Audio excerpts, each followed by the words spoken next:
A common analogy for life is that it is a game, a journey that is both dynamic and unexpected, and the knowledge of the rules may decide whether or not you are successful. When compared to the majority of games, the risks of life are far greater, and the rewards are significantly more fulfilling. The ageless message of Earl Nightingale serves to remind us that success is never the product of luck or coincidence, but rather occurs as a consequence of concentrated thinking, intentional action, and a dedication to servicing the needs of others. Taking charge of one's life and doing remarkable things is possible for everyone who is able to understand these ideas. By adopting 3 strong concepts, think, serve, and succeed, we will investigate how to become a master of the game of life in this video. To put it another way, they are not only concepts, rather, they represent the foundations of a life that is rich in meaning and satisfaction. This is your roadmap. If you are prepared to stop being stuck in a rut, get in line with your objectives, and live your life with purpose. We are going to dig in and take command of your future together. So making this record is a special privilege, and I'll do my best in this short space of time to pass along to you a distillation of more than 20 years of research on why some people seem to do so well in life while others do not. This information has changed my life, and the lives of thousands of others who have made the same discovery, and I sincerely hope it will have a happy and profitable effect upon yours. I hope that whenever you listen to this record, you will do so with a notebook handy. We seem to forget the spoken word quickly, and only by repeated playings in the home, without distractions, can this information become a permanent part of your way of life. To begin, I would like you to remember this. Successful people are not people without problems. They have, as a rule, just as many problems and largely the same kind as everyone else. The difference is that they learn to solve their problems. Successful living is nothing more than the ability to solve successfully the problems which are as much a part of living as breathing.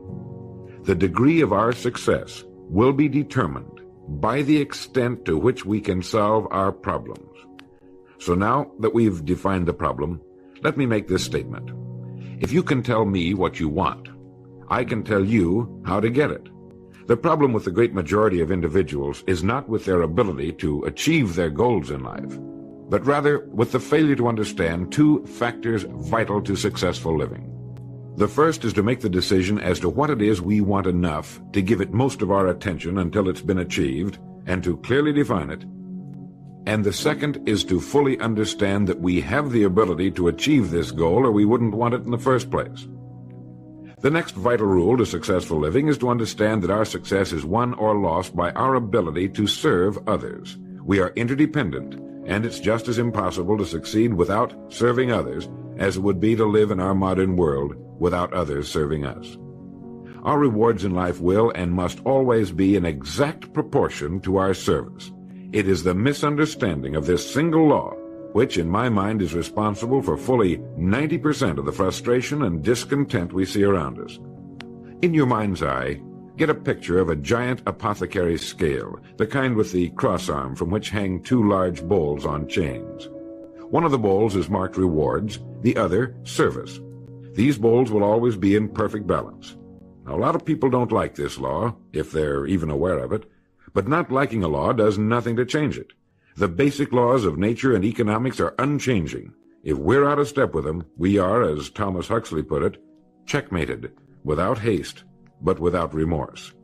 But to those who know and work with the laws, he said, they are paid with the overflowing sort of generosity with which the strong delight in strength. Now, there are 2 kinds of rewards, or income. One is psychic, the other is real, or tangible, such as money or property. If a person doesn't like his income, all he has to do is take a good long look at his service. The fact that the many individuals in the fields of science, religion, teaching, and so on must measure most of their rewards in the realm of the psychic does nothing to alter the fact that their rewards will be in exact proportion to their service. Look where you will find this law in undeviating operation. Our rewards will always be in exact proportion to our service. Good examples of this are World Book and Childcraft.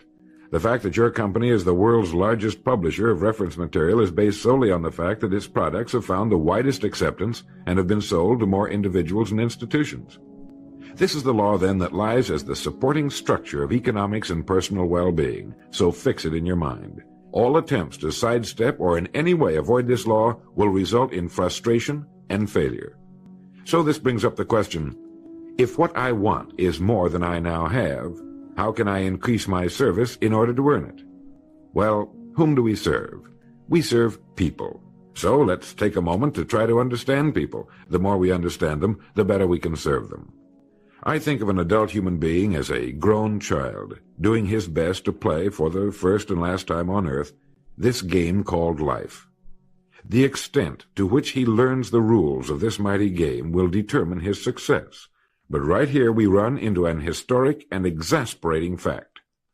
People down through the centuries have, with the most amazing consistency, divided themselves into two groups. One group contains about 5% of any given population. The other group contains the remaining 95%. Neither of these two groups is any better than the other. But one thing separates them. The big group, the one containing about 95% of the people, never seems to get the word, while the smaller group, the 5%, does. Now, what do I mean by getting the word? I mean about 95% of the people never quite understand, emotionally or intellectually, that we as individuals control, to an altogether unsuspected extent, our lives here on earth. That each one of us is the architect of the structure fashioned by our years.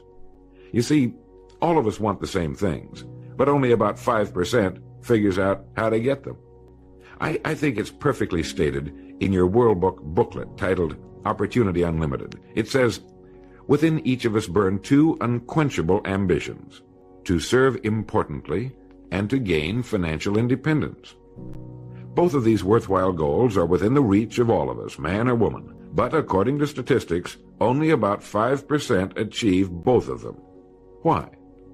Let's look at it logically. Every human being has a tendency to think, act, and talk like those by whom he is surrounded. This is environment, and it exercises an enormous influence on our lives. We've already pointed out that 95% don't seem to get the word in life. Then it follows that in the case of any given individual, the odds are 95-5 that he is surrounded by the larger group. And since a body in motion tends to remain in motion until acted upon by an outside force, that he will continue to conform to his group unless we can do a better job of serving him through knowledge. Here is our largest opportunity for service, and the rewards will take care of themselves. Now, right here, let me restate what we've covered so far. Our rewards, psychic and tangible, will be in proportion to our service. The failure of most people to live successfully is not caused by their lack of abilities, far from it, but rather in their failure to decide what it is they want, and understanding that our wants are governed by our talents and abilities, and that we are divided into two groups of roughly 5% and 95%, and that it's the 5% group which is successful. So here, let me give you a definition of success which, to my mind, covers the subject completely. Success is the progressive realization of a worthy ideal. That is, anyone who knows where he is going in life is a success. At the moment he makes the decision of what it is he intends to accomplish, of what it is he considers a worthy ideal, he is successful. Once this goal has been accomplished, he is again, by our definition, a failure, until he establishes a new goal toward which to work. To my mind, this is what we as human beings were intended to do, to go through life from one achievement to another, and to finally come to the end of our road here on earth, still reaching, still working toward a new and better plateau on which to stand. For this is to live and live completely, to know as much as we can know, to serve as much as we can serve, to accomplish as much as we can accomplish. Well, since success is the progressive realization of a worthy ideal, why are we faced with only 5% who can be called really successful? Because the best estimates available tell us that only about 5% will ever decide upon and define the one thing they want. One thing, because we can only do one thing at a time. To my mind, the story of a person's life is the story of a quest, a search to which he devotes his life. We know that the happiest people on earth are those who know exactly what it is they seek and set boldly out to find it. And while we're all dreamers, the fortunate ones are those who have found a dream so exciting and worthwhile that they'll devote a part or all of their lives to making that dream come true. But while all dream, by far the great majority, that 95%, never realizes that a persistent daydream is often the point on which we should set our compass, the place toward which it is meant for us to journey. The tragedy is that the great majority shrugs off this built-in direction finder and returns to the wide, visible, well-marked road in life which they feel must be the best road because it carries the heaviest traffic. Well, let's make this point clear. The road in life with the heaviest traffic is not the best road to follow, for it is the road of the 95%. It is the road with no more opportunity and with 19 times as much competition. Let me very briefly tell you how I got started on this business of making a study of people and why they wind up the way they do. I spent nearly 20 years looking for the secret to achievement. I didn't know it was older than the pyramids and had appeared in more than 50 million books. It started in 1933 during the last Depression for me. I was bothered by the difference that existed between what I had been told and what I could see around me. For example, I had been told that man was God's noblest creature and had dominion over all the earth and all its other creatures. I knew this was true, but in my neighborhood the creatures were eating better than we were, and I wanted to know why so many were poor when there was such abundance on the earth. They had no money, but there was still as much as there had been a few years before. Where it had gone? They had little education, yet education was on every side of them. They had very little food, yet it was raised in abundance. They lived in inadequate and ugly dwellings, yet there were good homes for sale. Well, it was apparent to me that these people didn't have the answer to the problem. They were good people, but they didn't have the answers. Here were people who were discouraged and confused in a world which should have been filled with challenge and excitement. It's true that we were in a period of general depression, but to the thinking individual, this represents another problem to be solved, another challenge to overcome. And to many, it was the thing that sparked their greatest accomplishments. I remember reading something once about discouragement. It was a fable about a devil's sale, and he had his many wares on display. There was the rapier of jealousy, the dagger of fear, the strangling noose of hatred, each with its high price. But on a purple pedestal, gleaming dully in the light, was a worn and battered wedge. This was the devil's most prized possession, and it was not for sale, for with it alone he could stay in business. It was the wedge of discouragement. Well, as I remember it, the people in my neighborhood were a pretty discouraged lot. Now, discouragement can only come from one of two things. One, a lack of information, or two, a situation over which we can exercise no control. It is very seldom that we're faced with number two. Almost all discouragement can be traced to a lack of information. If you find yourself falling from the top of a high building, you could justify discouragement, but it can be traced to your having made the fatal step, and that was a lack of information about the law of gravity. When I asked these people why we were in the fix we were in, they did a very human thing. They blamed other people. They looked everywhere for the answer except where it really was, within themselves. These were the 95%. And I decided to find out just what it was that separated the haves from the have-nots, not just in a financial sense, but in every sense. I found the answers in books written by great men. I found the answer in the Bible. Why didn't these people of whom I speak know the answers? They didn't read good books. They didn't read the Bible. Everyone owned one because it was fashionable, like a set of Shakespeare, but they didn't read that either.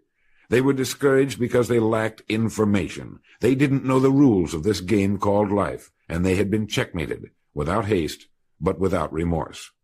They didn't realize that without a goal, an aiming point, we're without purpose or direction.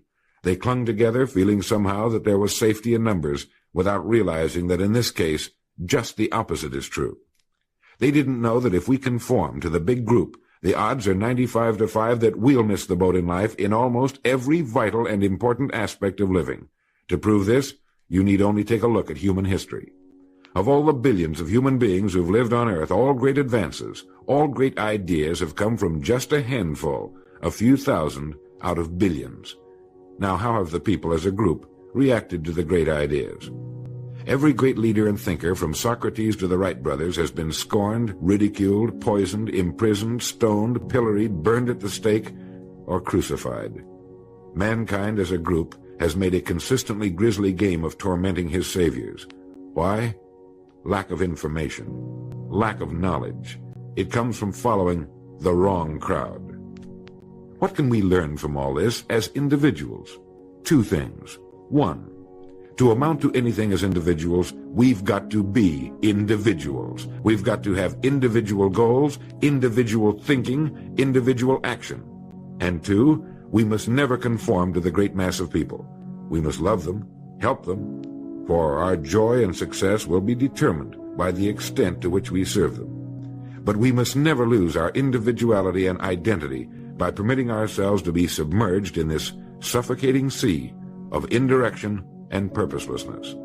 There's nothing wrong with emulation. In fact, it's a good idea, so long as we emulate a person who represents that which we wish to become, but never the crowd, never the 95%. And you know what the answer was, the secret to achievement that I had devoted nearly 20 years to finding? Its pure simplicity had caused it to elude me, just as it manages to elude the majority of the people in any given age. I had been looking for something complicated, something only a mind prepared by years of study could grasp, and I found the answer so simple a child can understand it. In 6 words, we are what we think about. Our minds, our thinking controls our destinies here on earth to a degree totally unsuspected by the great majority of people. When you think about it a moment, it becomes so obvious, so clear and simple. Well then, if we become what we think about, and if we can control our minds, we can pretty well tell our own future. And that's the point I want to make. That's what I meant when I said earlier that each one of us is the architect of the structure fashioned by our years. This means that if we're confused about what we wish to become or accomplish, our lives, our environment will mirror that confusion. It also means that if we know what it is we seek, that it must be accomplished. Barring an act of God or a catastrophe over which we have no control, we as individuals can call our own shots for the rest of our lives. We can know what it means to go through life from one success to another, to play life according to the rules and reap the rewards. We can know what it means to have peace of mind and live calm, cheerful, successful lives.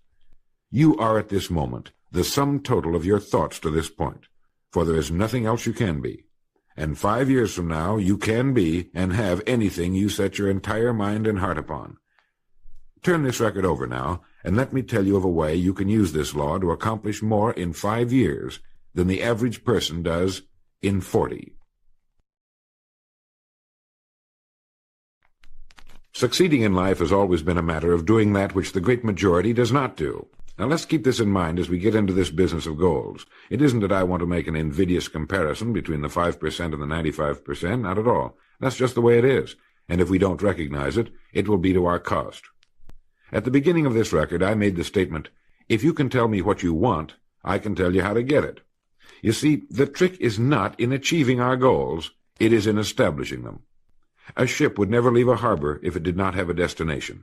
An industrial plant would never open its gates if it did not have a product or a purpose. Football would not be played without goalposts, nor would baseball without a home plate. Every business operates for a purpose. Every game has a reason. Getting back to the analogy of our ship, if you were to climb to the navigation bridge and ask the captain the name and location of his next port of call, he would tell you immediately. There's not the slightest doubt in his mind. Can you tell anyone your destination just as quickly and in one sentence? The captain of the ship knows that he can arrive at only one port at a time. He knows that it's impossible to arrive at 2. Do you know that? He also knows that his destination will be invisible for fully 99% of his voyage, but he knows it's there, and that he'll reach it, barring an unforeseen catastrophe, if he will just keep doing certain things a certain way every day. One fine morning his destination will appear on the horizon. He'll sail into port, his voyage successfully completed. When his business has been accomplished, he'll then sail to another predetermined port of call, and this will take him and his ship from one success to another for the rest of both of their lives. By understanding that he can reach only one port at a time, the owner of a ship can, in the short space of a very few years, reach hundreds of ports successfully. There'll be problems, lots of them, but they'll be solved, and the ship will steam its solitary course over the deep oceans of the world, devoting its life to accomplishing its mission and contributing its share to the welfare and economy of the world. Men and women who follow this sensible, obvious, and meaningful way of life will do the same. But the paradox is that most are like ships without rudders. They're subject to the whims of wind and tide, And while they hope they'll one day arrive in a rich and bustling port, you and I know that for every narrow harbor entrance, there's 1,000 miles of treacherous and rocky coastline. The chances of their just drifting into port are 1,000 to 1 against them. These are the unfortunate people who, not knowing the rules, believe that circumstance controls our lives. They believe in luck and superstitions, fate, the breaks. They believe that success comes as the result of who you know, not what you know. And while they cling to their false alibis, life passes them by, for the rules of life are just, and they are checkmated, without haste, but without remorse. Now what about you? Remembering that the definition of success is the progressive realization of a worthy ideal, what's the ideal toward which you are working, now, today, yesterday, and tomorrow? Can you write it in one sentence? Is your goal sharply and clearly defined? Now for a moment, let's return to the message in your booklet, Opportunity Unlimited. It reads, "Within each of us burn 2 unquenchable ambitions, to serve importantly and to gain financial independence." The first of these 2 desirable goals you've already achieved by being in the World Book Childcraft Organization. Now let's take a look at the second ambition, financial independence. I mentioned on the first side of this record that I could tell you how you could be and have anything you set your mind on in 5 years. To better understand this, you must examine one of the most overlooked facts in the world. It is that every job, no matter what it may be, holds somewhere within itself the key to everything we want in life, the key to greatness. But we must look for it, and we must think. Since only about 5% make the grade, we must place ourselves in this percentage group. We can do this by making 2 decisions. The first is to decide once and for all that this is what you're going to do for a living, that this is going to be your career, since its opportunities are unlimited, and it's constantly growing with our dynamic economy and our exploding population. In the past 13 years, World Book sales have increased 800%, and even this enormous volume is expected to double in the next 5 years or less. I think you can easily see that by being in this business now, your future is unlimited in this organization, both from a career and economic standpoint. It is being undecided, uncommitted about what we're going to do that keeps us from doing our best. We're working with one hand and looking around with the other. As a result, we do neither satisfactorily. And remember, this work contains within it the road to greatness, the key to anything you want for yourself and your family. Hundreds of people have already proved this in the last few years, so make the decision once and for all. Once this has been made, you'll feel as though a weight has been lifted from your mind. Perhaps for the first time in your life, you'll know where you are in the world. You know you have a place where you can serve, where you're needed and respected, where what you're doing is important. Once this decision has been made, we come to the second. Decide to become a professional at your business. You see, we can either compete or create. If we compete with all the other people in our line of work, we must be willing to accept the same rewards. If that's what we want, fine. But if we want to become professionals at what we do, then we must create. And when we begin to do this, there's no limit to that which we can achieve. We hear a lot these days about a word called security.